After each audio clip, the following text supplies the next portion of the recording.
جب امام حسین رضی اللہ تعالیٰ عنہ پیدا ہوئے تو آپ کے کان میں جو اذان دی تھی وہ سید المرسلین صلی اللہ علیہ وآلہ وسلم نے خود دی تھی۔ حضرت امام حسین رضی اللہ تعالیٰ عنہ کے کان میں اذان جو ہے وہ آقا کریم علیہ الصلوۃ والسلام نے دی تھی۔ اور کان میں جو اذان دی جاتی ہے وہ کیوں دی جاتی ہے؟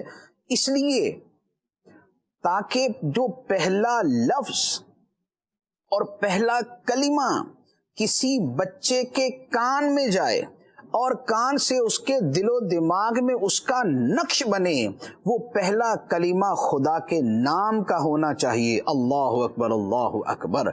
اب امام حسین رضی اللہ تعالی عنہ جیسی پاکیزہ ہستی، جو پیدائشی ولی، جو پیدائشی کن کن مراتب پر فائز، جن کا قلب اطہر شیشے کی طرح چمکدار، روشن، مجلہ، مصفہ، ان کے کانوں کے اندر جو پہلی آواز جاتی ہے وہ صوت مصطفیٰ صلی اللہ علیہ وآلہ وسلم ہے۔ جو ان کے کانوں میں جو پہلا کلمہ اللہ اکبر جاتا ہے وہ نبی کریم صلی اللہ علیہ وآلہ وسلم کی زبان مبارک سے ادا ہوتا ہے۔ یہ وہ اللہ اکبر کا کلمہ ہی تھا، یہ اسی کی طاقت اور اسی کا فیضان اور اسی کی برکت تھی کہ اس اللہ اکبر نے میدان کربلا کے اندر حالت سجدہ کے اندر جان دینے کے اوپر لا کے کھڑا کر دیا۔ اللہ اکبر وہ تھا، اذان وہ کہی گئی تھی اور نماز یہ ادا کی گئی تھی۔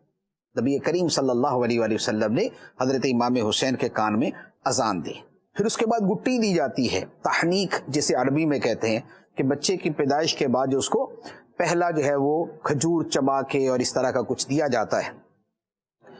سیدنا امام حسین رضی اللہ تعالی عنہ کے منہ مبارک میں جو پہلی گھٹی دی گئی وہ نبی کریم صلی اللہ تعالی علیہ وآلہ وسلم نے اپنا لعاب دہن ڈالا تھا۔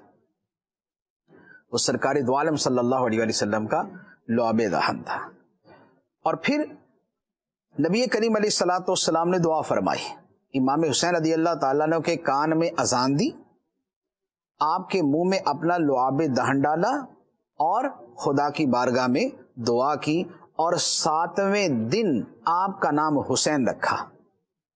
اور امام حسین رضی اللہ تعالیٰ عنہ کا عقیقہ نبی کریم صلی اللہ علیہ وآلہ وسلم نے خود کیا۔